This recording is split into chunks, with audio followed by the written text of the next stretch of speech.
Hi and welcome back to our Thrifty and Frugal corner of Brittany here in Northwest France. Something a little different for you all this week, a bit of a midweek video. And here we're going to sort of pause for thought today. And this video today is in collaboration with Centsible Living with Money Mum. Money Mum is really one of my favourite frugal and money bloggers. So thank you, Money Mum, for this invitation. And today is all about answering a question. What do you do if you haven't got enough money to pay the bills?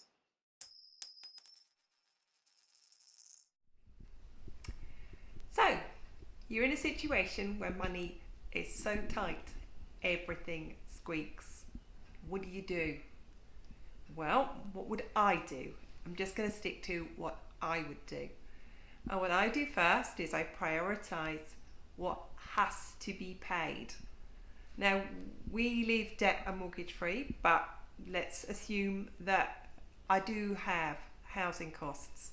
So let's start off with the first thing. You've got to eat. You've got to set enough money aside to eat. And I'll talk about stripping that food budget back in a minute. Next, you've got to keep the roof over your head. You've got to get the mortgage paid or the rent paid. Then there's essential bills, keeping the lights on, keeping the water coming out of the tap. Next, there are the essential bills that you have to pay, or you may end up in a worse situation. You may have to pay insurances. Here in France, we legally have to insure our car, we legally have to insure our house, we have to. So those are core insurances. To keep my residency visa here, I have to keep up my health insurance, have to get the money together for that. In certain countries, if you don't pay your medical insurance, you don't get any healthcare at all. So get your priorities. What do you absolutely have to pay? Make sure when you've thought about that, get them written down. So, first piece of advice, write down a list of all your absolute financial priorities.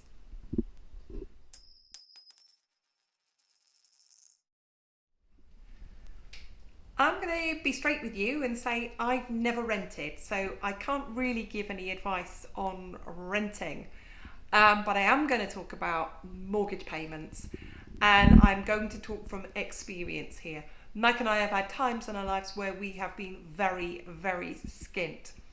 And we've needed to really find ways of just getting those bills paid. And one of the things that we did in the past when we were in a really difficult financial situation is we put our mortgage on hold for a little while, and we had an interest-only mortgage. Now, when we got back into paying our mortgage again, when our circumstances were better, but we still needed to really work on that, one of the things that we did is that we had students stay with us. At any stage, we had language students stay with us. At another stage, we had trainee teachers stay with us, trainee nurses, trainee veterinary professionals staying with us. And we put ourselves on the local university register and the local schools registers to take in these people. What was great about that is they would turn up on Monday night and stay in the week and then go home at the weekend, giving our home back to us. But it was a great way of helping us pay that mortgage, basically. So, can you rent out a room? Can you take a mortgage holiday? Can you just pay the interest only on your mortgage? A radical alternative to that would be these days, although not currently at the moment, but under normal circumstances, could you move in with a friend for 6 months and get your house rented on Airbnb? It would pay the mortgage, it would keep you solvent. Just some ideas for you.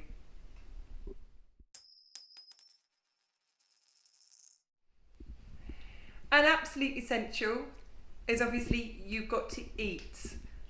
And food is really, really one way that people can overspend if they're not careful. And if you need the money to pay your bills, everything that you can control, you need to literally squeeze it in and in and in. and something that we've been doing for 20 years or more now. And that is controlling our food budget. And the first thing that I always do, don't forget I'm talking from my experience, is every single week I stock check. What do I have in the freezer? What do I have in my cupboards, in my dry goods? What do I have in my fridge? What do I have in my freezer, my cupboards? And I know what I have got. I make sure from that is the basis of my plan. Now, always go to that verse. What do you have? What can you make meals from? Check what pasta you have got, what rice you have got. Make sure that you are using up what you've got first. I'm speaking from experience first. So, and the next one is always make sure you get a meal plan together of some sort. Even now, we make sure that we put some ideas together. And I'm looking at this now, thinking to myself, how can I make this cheaper? The veggie hot pot. I can make more meals like that. Lemon chicken. I don't have to have chicken. I can go to something cheaper. Making sure that if I have chili, I can make it from lentils. Cassoulet. Cassoulet is a superb way that I can make 2 garlic sausages, feed the 2 of us, make meals for 2 days. Don't be scared to go to the tins of baked beans. My goodness me, it's such a British thing, and I know anybody who's not familiar with that, but we can put baked beans in everything. We can put baked beans in cottage pie, we can put them in baked potatoes, we can put them in chili, we can put them in everything. We can have them as the main part of the meal. Really, really good meal that I would suggest to anyone is egg, chips and beans. Lovely. So there we go. Stretch that food budget. And I'll talk more about that next. Something else I'm going to share with you about stretching that food budget when money is really tight and you need every penny you've got to pay the essential bills is batch cooking. Because when you're batch cooking, you're using your oven less, you're using your cooker less. So let's have a look. What I've got in the freezer of my batch cooking. Open the drawer up here. Oh, for example, a couple of lasagnas put away. Now I know each one has got 4 portions in it. There's only 2 of us. It'll make 2 meals. Good old bag of chips as well. Sometimes it's cheaper to buy them like this than potatoes. They last. Let's see what else we've got in our freezer. Go for frozen veg, not fresh. It will keep. Same again with frozen fruit. Put that frozen fruit in muffins, for example, for breakfast.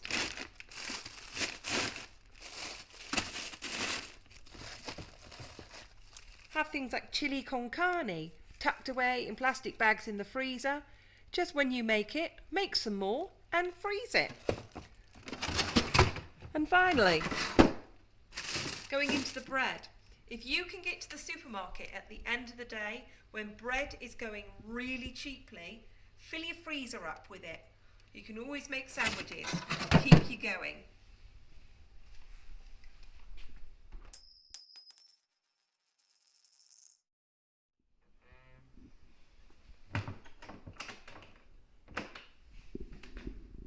Well, core utilities. And a cupboard full of wood is definitely one of my utilities. Now, not everybody has wood. Most people don't. But look at this. This is your greatest money saver in your house. These, your switches. So when you're thinking of your core utilities and you haven't got enough money to pay your bills, starting point is make your bills smaller. First of all, can you switch tariffs? Can you switch suppliers? Here in France and back in the UK, I can go to price comparison websites and I can find a better deal. Are you on the best deal? Have you got the cheapest tariff? The next thing is whatever you've got, switch it off.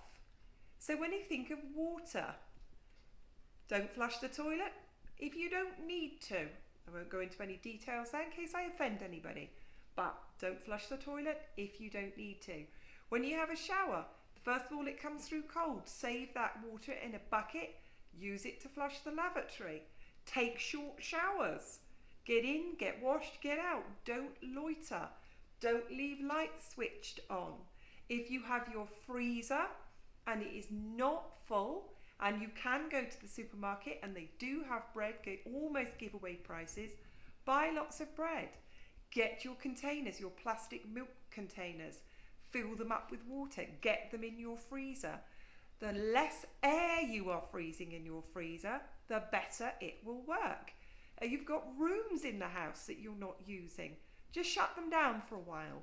Shut them off. Don't heat them, don't light them. Literally shrink your house down to the parts that you've got to live in. So, when it comes to core utilities, are you on the best deal? Secondly, after that, your electricity, your gas, your water, your core utilities, make sure that you are using as little of them as you possibly can.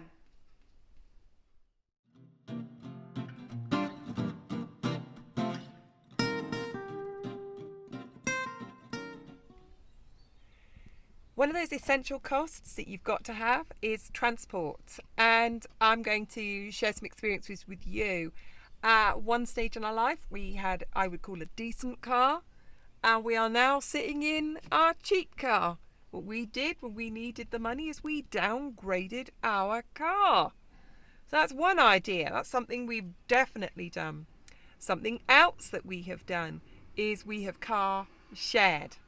We have gone to work with other people, and then when it's been our turn, they've come to work with us. So at one stage, we were only having to put 1 week's worth of fuel in the car a month. We shared it. Another time, I was the designated driver.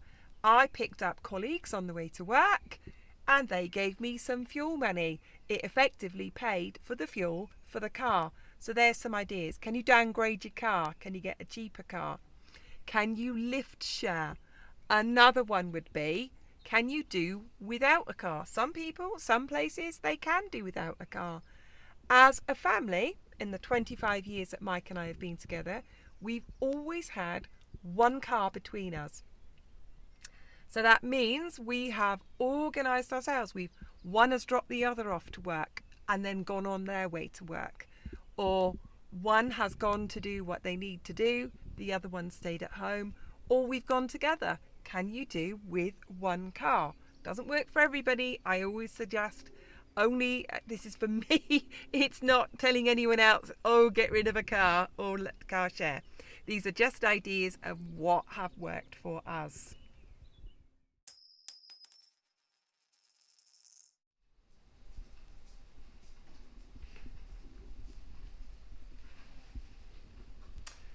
Right, I've just had a look at a really good website, and I'm sure wherever you live, you will have exactly the same. You will have essential insurances. We have to insure our house, we have to insure our car, and we have to insure our mutual, our top-up insurance. Now, those are non-negotiables, but they are varying in price. At any stage, not just when you're facing financial difficulties, but at any stage, make sure you've got a really good deal. Can you go one less? We can with our healthcare insurance. We legally have to have healthcare insurance to have our residency visas here, but we can go hospital cover only. If you're in good health, it might be a risk you want to take. Home and contents insurance. You can do away with all the accidental damage stuff. You can go for the basic package. With your car insurance here in France, it's pretty cheap anyway, but the car is insured, not you. So it's not like UK insurance where if you're young or old, the insurance varies. It's based on the car. But nonetheless, whatever insurance you have to have, make sure that you have got the very best deal.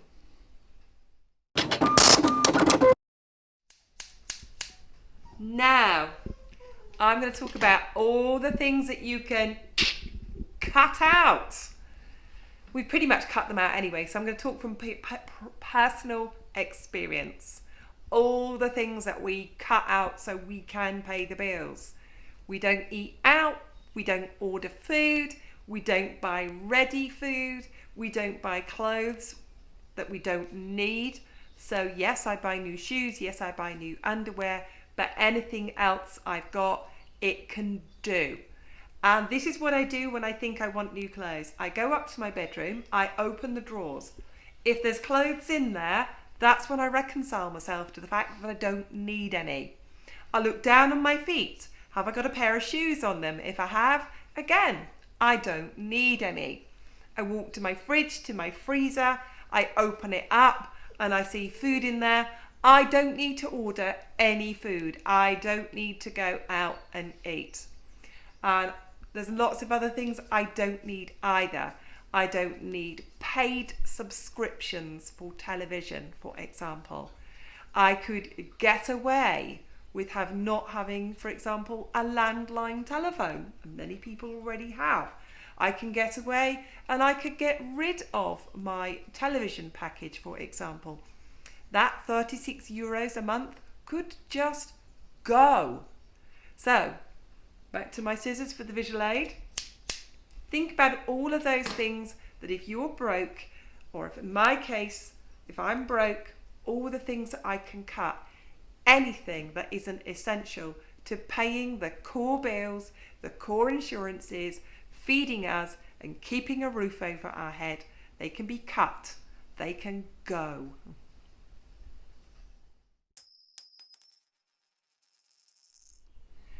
Well, here I am again, saving money as I like to do every single week, every single day, getting my washing dried in front of the fire. It was cold this morning, so I lit the kitchen stove and I cooked what I need to cook on it. But now I've got residual heat in here. I'm not wasting it, not wasting anything. So, 2 loads of washing. One's up high, one's over there, one's here in front of the fire. And it'll all get dried. So there we are in the collaboration with Sensible Living with Money Mum. I put links below as well to lots of other thrifty bloggers who are collaborating in this. And we all looked at, in our own way, how do you pay the bills when you've got less money or no money, or how do you pay the bills? I gave you a few ideas, most of them related just to me, but I hope if any way that they are helpful at all. Just leaves me to say, thank you so much for watching. I do hope you enjoy these videos. If you do, go on, give it a like. It really helps. I love it when you comment. Tell me, what do you do when things are really tight and you've got to get those bills paid? What are your priorities? What do you cut? What do you prioritize with? Tell me about it. Share it with this money saving community. But most of all, can I ask you, and I do this every week, it's all I ask you to do, is subscribe. You never miss our videos. And thank you again to all of you who let the advertisements roll, not just on mine, but on anybody's vlog. So thank you so much. I'll see you next time, and thanks again from our Thrifty and Frugal corner of Brittany here in Northwest France. See you next time. Goodbye.